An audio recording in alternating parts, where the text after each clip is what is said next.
Salut, je suis allé voir le film dont tout le monde parle ces jours-ci, le drame inspiré de la vie de Céline Dion, Aline, qui est réalisé, scénarisé et qui met en vedette Valérie Lemercier, qu'on connaît entre autres pour son rôle dans le film Les Visiteurs. Ça met aussi en vedette Sylvain Marcel qu'on a pu voir cet automne dans l'excellente série Virage que vous pouvez rattraper sur Crave. Il y a aussi Daniel Fichot qu'on a vu au cinéma il y a 2 ans dans le film Mon ami Walid et Antoine Vézina qu'on peut voir présentement dans la 2e saison de la série Contre-offre sur Crave.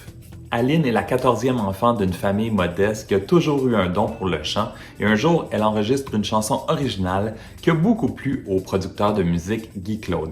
Maintenant sous son aile, Aline doit apprendre l'anglais si elle veut percer aux États-Unis et à l'international. Elle multiplie les concours, les spectacles, ça se passe bien et finit par tomber amoureuse de son gérant qui est beaucoup plus âgé qu'elle et qui est marié.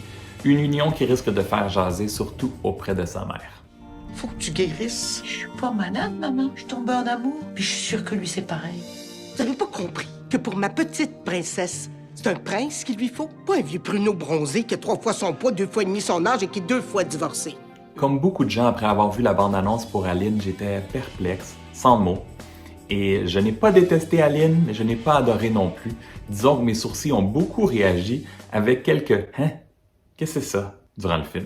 Valérie Lemercier incarne Aline dès son jeune âge, ce qui est assez étrange et qui nous rappelle Brad Pitt dans The Curious Case of Benjamin Button, un film fantastique où ça passait beaucoup mieux qu'ici. Dans la première partie du film, Aline est une jeune femme de peu de mots, très timide, qui prend peu de place, à part quand elle chante. Avec ses mimiques et ses visages comiques, Valérie Lemercier donne souvent l'impression qu'Aline n'est pas très brillante.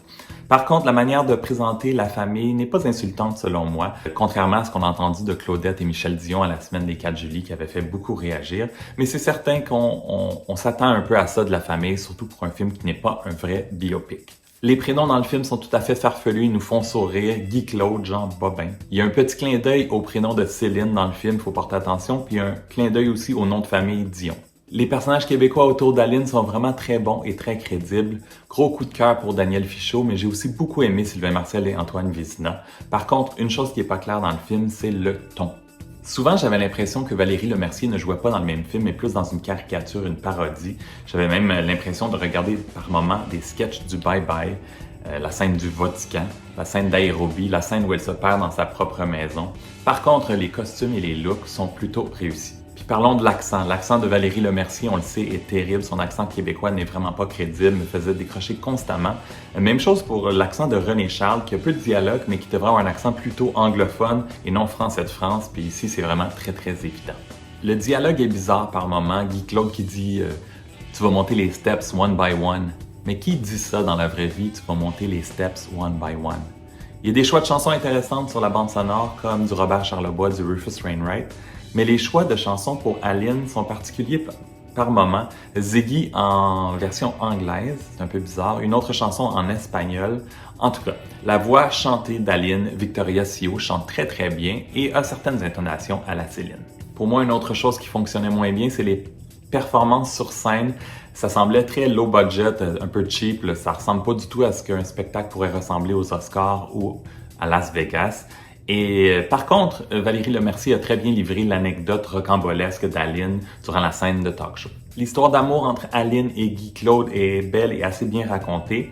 Par contre, l'ami maquilleur gay qui est ajouté n'était peut-être pas nécessaire, surtout qu'on se colle tellement à la réalité de Céline, mais lui, il sort d'où? Le film Aline nous fait souvent sourire, c'est quand même étrange mais divertissant et ça se veut clairement un hommage à la grande chanteuse que j'avais d'ailleurs rencontrée au début des années 90, photo à l'appui, lorsqu'elle démarrait sa carrière en anglais et elle m'avait donné un bisou sur la joue, une autre époque. Pour Aline, qui dure 2h05, je donne 3 étoiles sur 5. Si t'as aimé la vidéo, donne un thumbs up ou un like et dans les commentaires, dis-moi si tu as l'intention d'aller voir le film et si tu l'as vu, qu'est-ce que tu en as pensé. Tu sais que tu peux me suivre sur ma page Facebook, sur mon compte Instagram, sur mon compte Twitter et abonne-toi à ma chaîne YouTube. Dans les prochains jours, je vous reviens avec ma critique du film West Side Story de Steven Spielberg et ma 2e capsule de Coup de cœur en série. Ciao! Il y a beau avoir le monde entier dans la salle, c'est pour lui que je chante, maman. Everywhere I go. Cette folie-là, on va pas la faire, Aline. Regarde-moi bien droit dans les yeux. Puis dis-moi que tu m'aimes pas.